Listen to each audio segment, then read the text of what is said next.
Welcome to A Simple Life with Cal. Today we're going to move the pigs, but I also wanted to show you something really cool. So we feed either roasted sorghum or organic sorghum that will totally go to seed for you if you want. So last winter when the pigs were in here, I spread a bunch of sorghum in this pasture, a bunch, like probably a 55-pound bag or so, maybe a little less. And we put it in here along with, I fed them a bunch of Hopi squash. The really amazing part is here we are quite a bit later, and I have Hopi squash popping up. There's one here, there's one over there, right next to Autumn, as well as, this is not corn, this is sorghum, so, or milo. And so there's a bunch of it in here, there's tons of it, and it's all taken off. And so we're going to eventually put the pigs back in here. I'm not putting the pigs back in right now. We're going to let all of this go to seed, at least the sorghum, let it all go to seed, and then I'll let the pigs come in and graze this down. There's a lot of junk in here as well. There's a lot of weeds, I'm aware, but there's also a lot of red clover that has popped up. I did not seed any of that.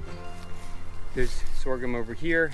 More seeds, obviously some thistle and stuff, but it's just really cool to see the amount of sorghum that basically just came up. The pigs ate a lot of it, so the stuff that's coming up came up because it took off. It got planted and it took off, and we're gonna let this all go to seed, and then we'll let it fall down on the ground, and hopefully the birds will get some. It'll spread a little.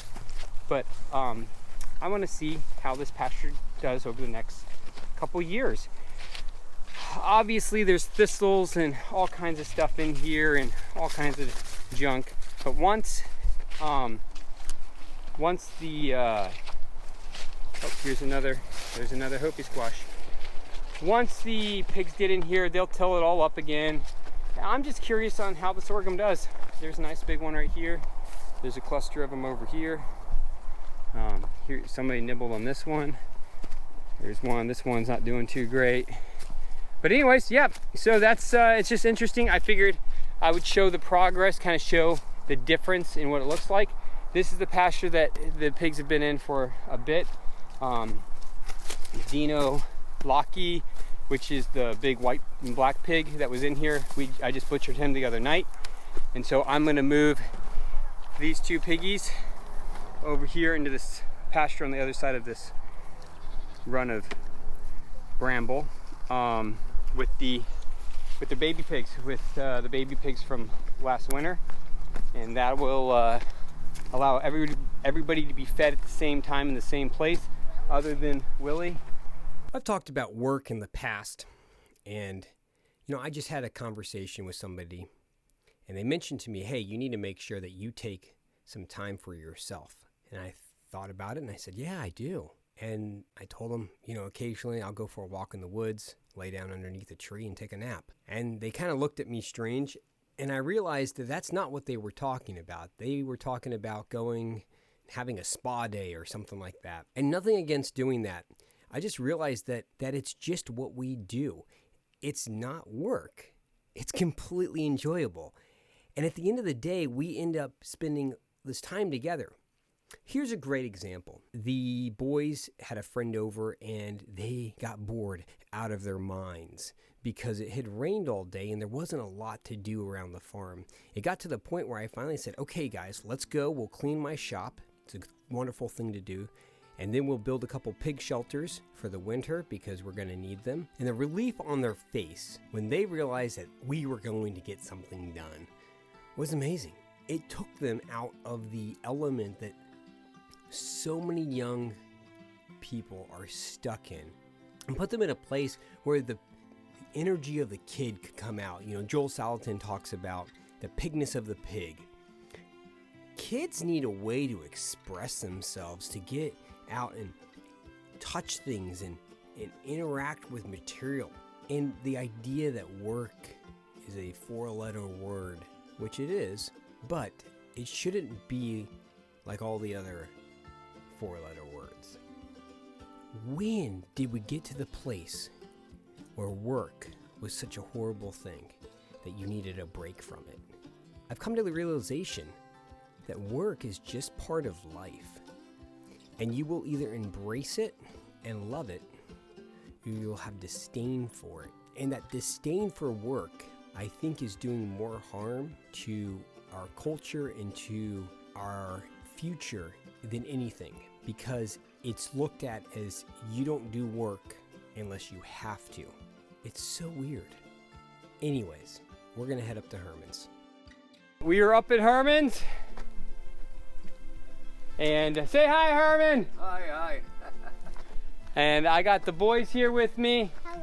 And we just unloaded a really cool find. I found this the other day. I was up here, I did some measurements, and this is it. I found this old freezer door. A guy had it on Craigslist for a song and a half of a dance. 150 bucks. So for 150 bucks, I got an old freezer door, brass. Some of the hardware is brass. It weighs approximately 120 pounds or so. It's got some really nice hardware, some good old cast aluminum hardware. It needs to be scraped down and finished. Obviously, it needs to be finished for outdoor use. I don't believe it was meant for outdoor use, so what we'll do is we'll take it, I'll give it a good scraping, maybe turn the boys loose with some sandpaper, and then we'll do some oil-based enamel. I like oil-based paints when I'm doing anything exterior. Maybe it's old school, I don't know. I've used them for years, I like them. I know what's in them. Oil-based paint, it's been around for a really long time, and it holds up really, really well, and it does pretty good with the elements, at least from what I've seen in the years that I've used it. So anyways, that's the find. That's our freezer door. The really cool part is it's 36 inches wide, and the inside dimension right here is 32. And the cool part about that 32 inches is I made a mock-up the other day and used this hinge right here, and I have more than enough room to be able to get a 32-inch door inside, in between here, and have a bit of a lip on the outside.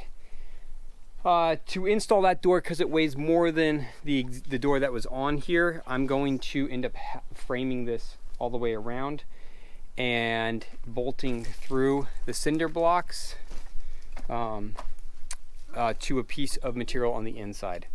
I believe that's what I'm going to do. I'm going to do some research, but I'm pretty sure that's what I'm going to do. And I'm also going to pour a pad out here underneath my feet, so that way the door, when it slides, it has a nice even surface to slide on, because there is felt on the bottom of that, so that bottom is going to seal against something. And that's the plan. Anyways, we are going to have a family night tonight. So today is a fairly mellow day. The boys and I just moved the pigs. We watered the cattle, moved the cattle, and that was it. You know, it's been a really, when I say it's a mellow day around the farm, that's like a busy day for most folks. And that's not bragging. I'm not trying to brag. That's just trying to be honest. I had a really interesting conversation with somebody the other day.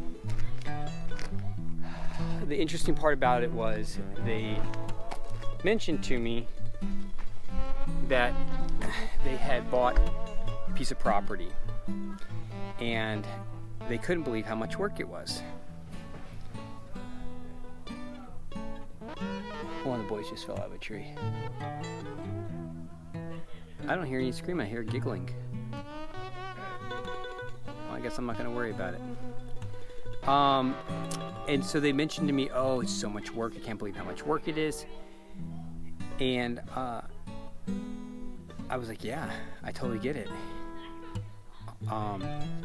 It's a lot of work, but it's really rewarding. And that is the big thing. Thank you so much for joining us. Appreciate you all so much. Please like, subscribe, hit the notification bell, and we will see you soon. Bye.